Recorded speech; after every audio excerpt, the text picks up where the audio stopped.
Lakers, napahiya sa Clippers sa kanilang laban sa Western Conference. At LeBron James, nagpadala ng seryosong mensahe kay Rob Pelinka at front office matapos ang pagkatalo.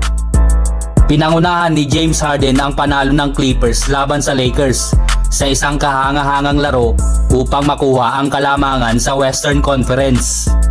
Binuksang muli ng LA Clippers ang Intuit Dome sa kanilang laro at tagumpay kontra sa Los Angeles Lakers na nagtapos sa score na 116-102. Sa unang quarter, dikit ang laban. Ngunit sa ikalawang quarter, nagsimulang humataw ang Clippers at hindi na lumingon pa. Kung gaano kaganda ang laro ng Clippers, ganun naman kapangit ang pinakita ng Lakers. Pinangunahan ni Norman Powell ang scoring para sa Clippers na may 22 points. Nagpakitang gilas din si James Harden na may double-double, 21 points at 12 assists. Si Kawhi Leonard naman na naglaro lamang ng 24 na minuto ay nagtala din ng 19 points. Samantala, hindi naman masisi si LeBron James sa pagkatalo dahil nagtala siya ng 25 points, 5 rebounds, 11 assists, 3 steals at 1 block. Nag-ambag din si Rui Hachimura na may 19 points, 7 rebounds at 1 assist. Si Anthony Davis naman ay nagtala lamang ng 16 points pero meron siyang 10 rebounds, 3 assists, 1 steal at 3 blocks. Napahiya ang Lakers sa masandang Clippers team. Isa na namang laro kung saan hindi nila nagamit ang kanilang full potential. Dahilan upang mapagtibay ang pananaw na hindi sapat ang kasalukuyang roster ng Lakers para makipaglaban sa NBA Championship. Sa larong ito, nagkaroon ng 15 turnovers ang Lakers. Isa itong nakakayang performance para sa team, lalo't hindi nila naprotektahan ng bola laban sa malalakas na kalaban. Ang pinakamatinding salarin dito ay sina LeBron James at Austin Reeves na may tig-5 turnovers bawat isa.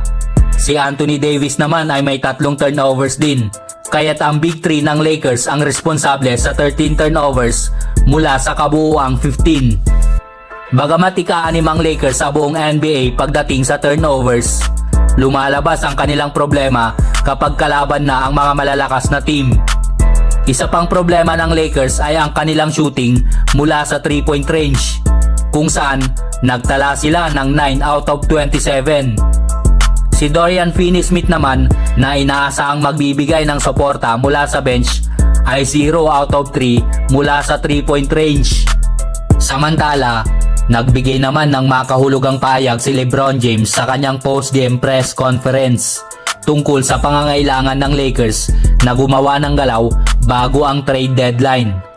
Nang tanungin siya kung ano ang dahilan ng pagkatalo nila, sinabi niya na kapag kalaban mo raw ang isang mahusay na kupunan, kailangan mong bawasan ang iyong mga pagkakamali, offensively at defensively. Nakagawa raw sila ng maraming turnovers at nagkaroon ng breakdown sa depensa. Bagamat hindi niya direktang sinisisi ang front office, malinaw ang mensahe ni LeBron para kay Rob Pelinka na kailangan nilang magdagdag ng mga puwersa upang mapalakas ang roster.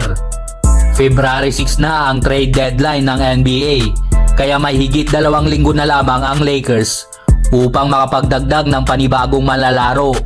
Sa kasalukuyan, nasa ika-19 ang Lakers sa NBA pagdating sa 3-point shooting. Hanggat hindi nila naaayos ang kanilang shooting at turnovers, malamang mahihirapan silang maging competitive. Malinaw na kung hindi kikilo si Rob Pelinka at ang Lakers front office, patuloy nilang masasayang ang huling taon ni LeBron James at ang prime ni Anthony Davis. At ang malaking tanong ngayon, makakagawa pa kaya sila ng malaking hakbang bago ang trade deadline? Susunod na makakaharap ng Lakers ang Washington Wizards bukas, kaya abangan natin yan mga chong. 1:25 to play. Connect lobs it up high and the grab is made by Jackson Hayes.